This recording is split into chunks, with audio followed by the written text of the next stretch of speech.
Hi, I'm Yashas. Today we're going to talk about Apache Kafka. So this is going to be like a brief introduction to Apache Kafka and its various components and architecture. So Apache Kafka is an open source distributed event streaming platform.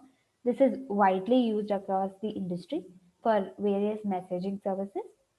Now let's go to the contents. Today I'm going to be covering a brief introduction, the architecture, components, a small demo, and the references. So, to give an introduction, Apache Kafka is an open source public subscribe message system designed to provide a quick, scalable, and a fault tolerant handling of real time data feeds. So, according to these properties, it is well suited for a microservices kind of architecture we have these days. It was first developed by LinkedIn, and then it was then taken on by Apache Software Foundation, and it is written in Scala and Java.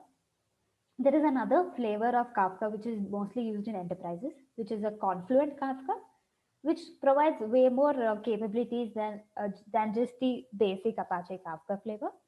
So it can have a lot of solutions which can help in connecting to databases and a lot more features at an enterprise level and a lot of support.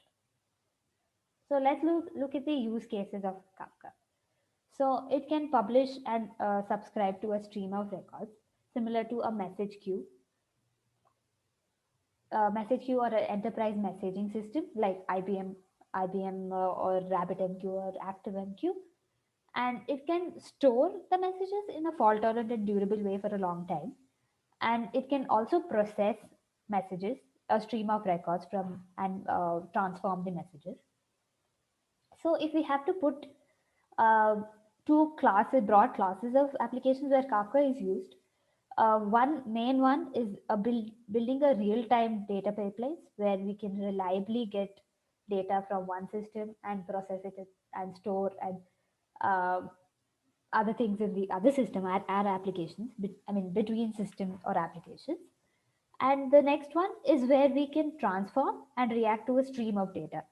So these are the broad use cases of Kafka. Now let's look at a diagram where it shows where all can Kafka be used. So Kafka can be used between web applications. It can be used between some custom applications, microservices, between databases and caching systems. It can also be used for monitoring logs and provide some analytics as well. It can be used, I mean, it is actually widely used for Hadoop systems for big data processing. So the main advantage is the amount of data Kafka can consume and process. So that is very well suited for big data applications. So coming to the architecture, so these are the main components of the Kafka ecosystem. A Kafka ecosystem contains a zookeeper, which coordinates between different Kafka clients, brokers, and it's like the master. And there are multiple instances of Kafka brokers. These are like physical servers where the Kafka clients are, I mean, the clients are running, and they'll have some topics. We'll come to each component in detail next. But yeah, there are multiple Kafka brokers where the data is replicated and the data is spread across. So there are, as we see here, there are quite a few producers sending messages to these Kafka brokers. It can be just to one broker and that is replicated across multiple brokers, or it can be to multiple brokers. And then there are consumers which are reading from these brokers. Are mainly, I would say, they are reading from the topics which they are interested in. So to give an example, say we have like a order system. So my producer is going to send me some order messages placed by customers, and these messages are events are stored in these topics. And then there can be consumers who are interested in these order messages. Say there's some order processing system which wants to know what are the messages and process that messages. So that reads messages from the topic and processes them. And after that, the consumer can store it or do something else with it or send it to another Kafka broker. I mean that there are endless possibilities. So moving on, let's go to the components. So I was mentioning about topics. So what is a topic? A topic is like a logical entity where we can group all the messages of the same kind. So when I was mentioning, there's an order topic which stores order messages or order events. So yeah, so there's a stream of messages belonging to one particular category. So and this data is stored in these topics. So the message has a key and as a value, and those key and value are stored in these topics. And the topics are split into partitions. So each topic can have multiple partitions.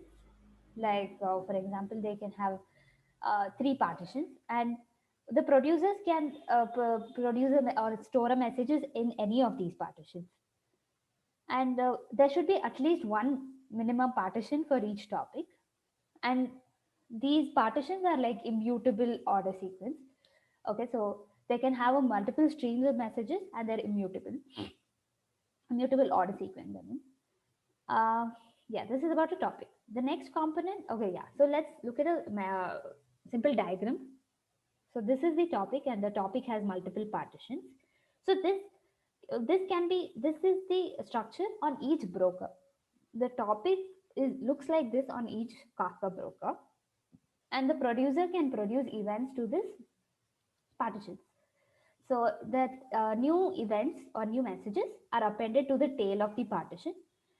In this diagram, that we cannot see the consumer. I'm talking about just the producer end here, and the producers can sorry, the consumers can read from any of these partitions. So here the producer client 1 is sending a message to partition 1 and partition 3, and client 2 is sending to partition 3 and partition 4. So this message is appended at the end of the partitions. All these partitions belong to one topic. Yeah, so the next is Kafka broker. So Kafka cluster contains multiple brokers, as we saw in the architecture, and Kafka brokers are stateless. So to maintain some cluster state, Zookeeper is used. Zookeeper is the one who's going to coordinate between the brokers, who's going to help electing a leader for a group of brokers. So all that is taken by Zookeeper, and a Kafka broker can process terabytes of data, and it can handle hundreds and thousands of reads and writes per second. So it is a very powerful, and it can have multiple topics, as we saw. So it is one component that is going to help in scalability and parallel processing.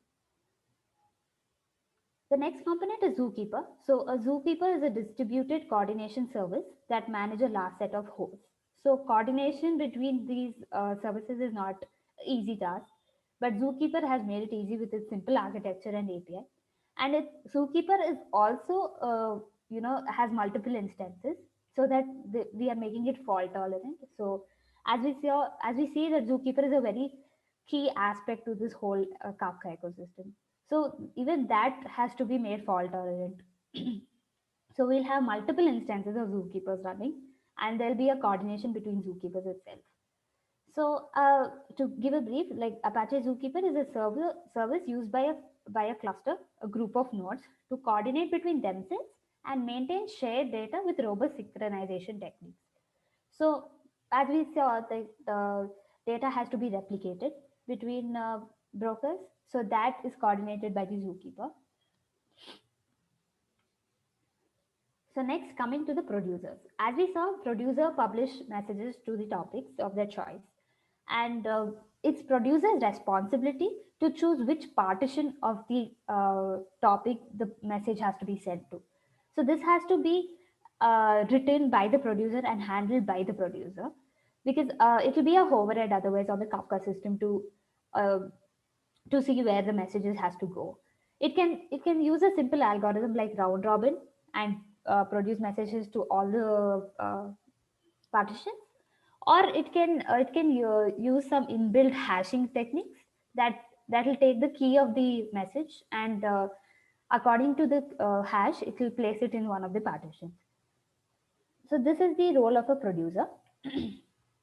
Coming to the consumer, it consumes or processes a stream of records from the Kafka cluster.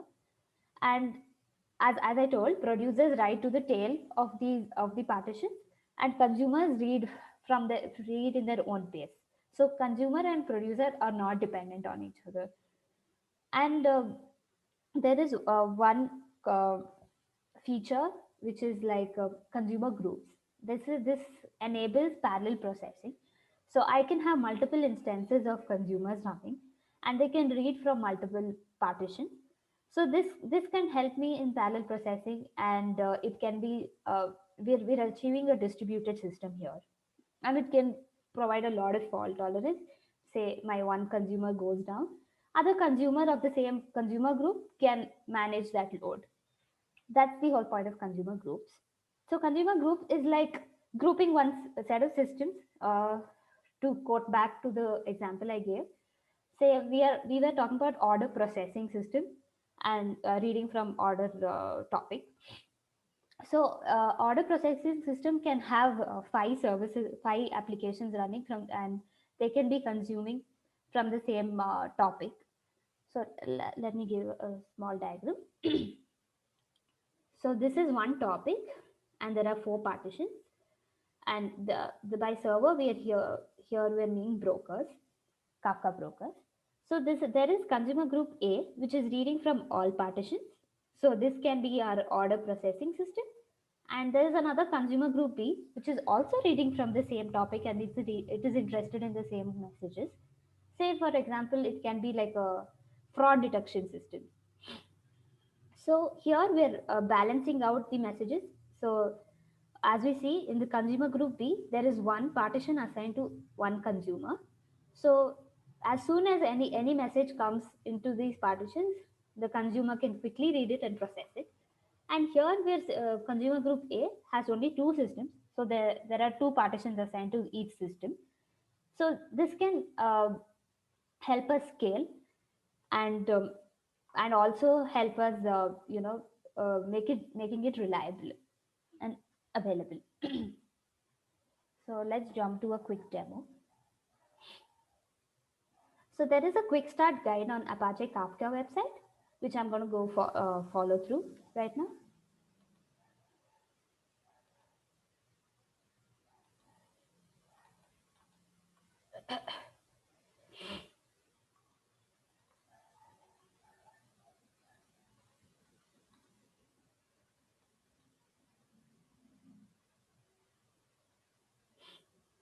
Yeah, so first step is to download this Kafka zip file, which I've already done and I've extracted it. So this is like the basic Kafka, and for more features, we'll have to go use Confluent.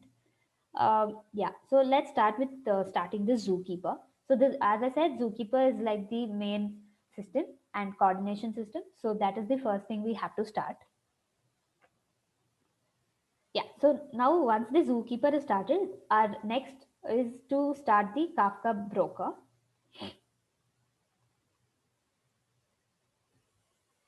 So this is these are the shell scripts to start different components. This guide is like an easy guide to get started. So yeah, we've started our Kafka broker.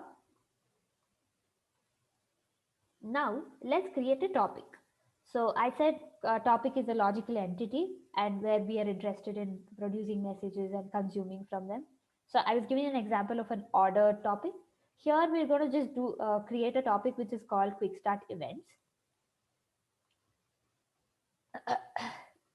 So here the command is to create a quick start event topic, and this is the Bootstrap server. Bootstrap server is nothing but the broker. So we're saying the broker is running on port 9092.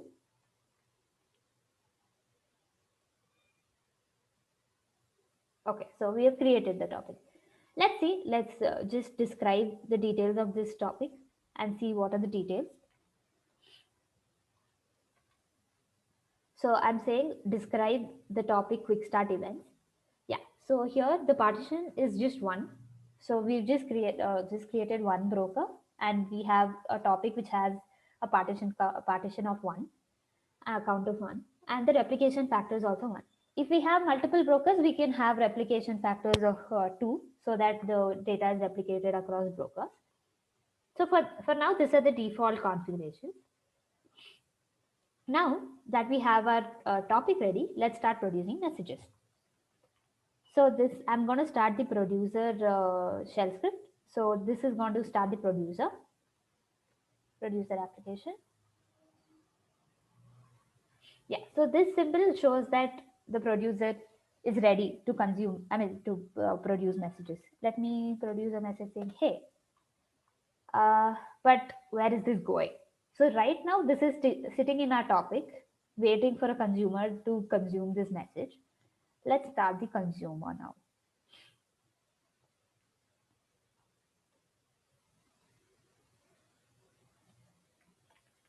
So as soon as we start the consumer, we should be able to see this message.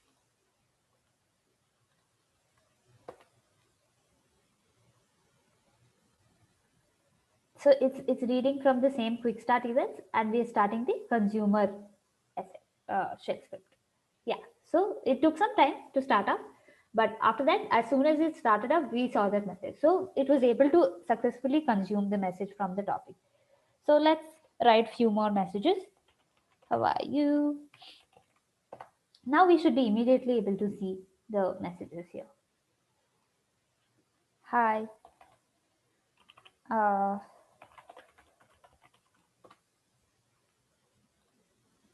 Yeah, so we're able to successfully see messages on our consumer end.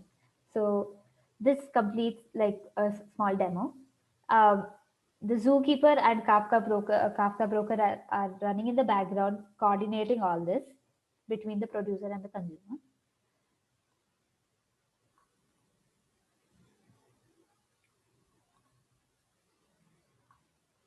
And these are some references where we can. It's going to provide a quick start to Kafka. Thank you.